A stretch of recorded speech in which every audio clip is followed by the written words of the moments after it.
बोलिए सतगुरुदेव की जय। एक बार की बात है, कुछ लोग अलाव पे बैठे थे और वे आपस में जो है चर्चा कर रहे थे कि भैया ये बताओ कि ये सभी लोग जो है गंगा जी में स्नान करके अपने पापों को धो आते हैं, तो ये गंगा महारानी इन पापों का क्या करती हैं। तब सब लोगों ने कहा तो सही बात तो सही है, चलो गंगा महारानी से पूछते हैं।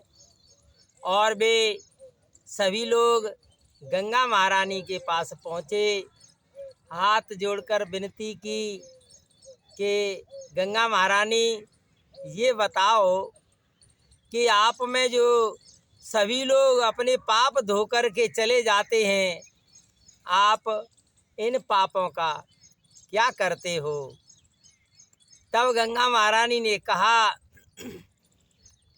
कि भैया मैं इन पापों को अपने पास में नहीं रखती हूँ, मैं तो इन पापों को जो है समुद्र में डाल करके आती हूँ। तो सभी लोगों ने कहा तो अब क्या करें कि चलो समुद्र के पास चलते हैं।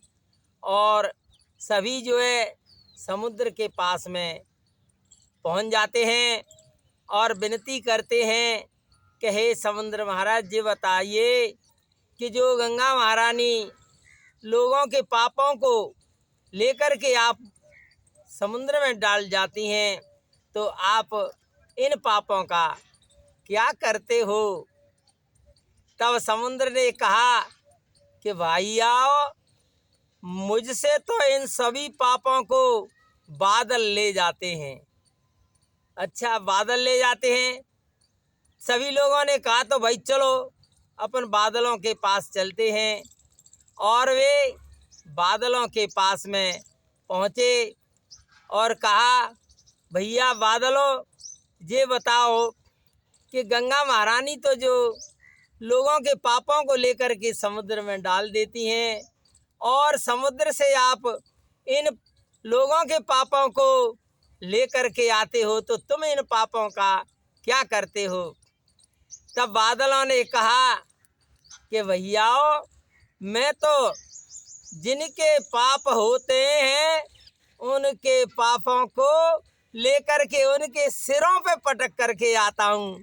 भैया ताको पाप जो है ताकि सिर पे ही पटक के आते हैं हम तो इस प्रकार से भैयाओ ये एक कहानी है, कहानी के माध्यम से बताया गया है।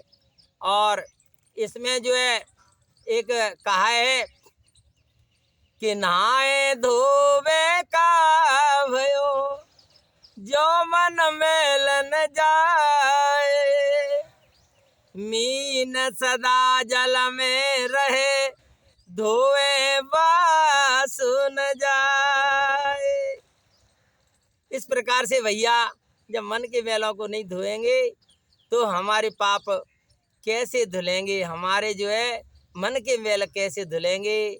और जो तीर्थों में जाते हैं उसके विषय में भी कहा है, तीर्थ चाले दो जन चित्त चंचल मन चोर, एक पाप न उतारियो दस मन लाए। और इस प्रकार से भाइयों अपना पाप स्वयं ही भोगना पड़ता है।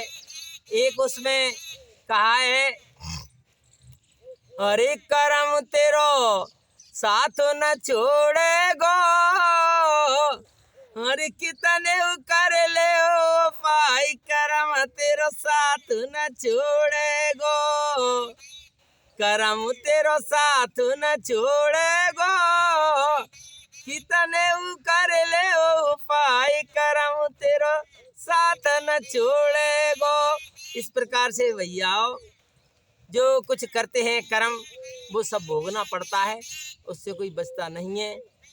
और इसी प्रकार से अगर आपको मेरी कहानी अच्छी लगी हो तो आप इसको सब्सक्राइब करें, लाइक करें जिससे मेरी वीडियो आपके पास में ऐसी कहानियाँ जो है पहुँच सकें।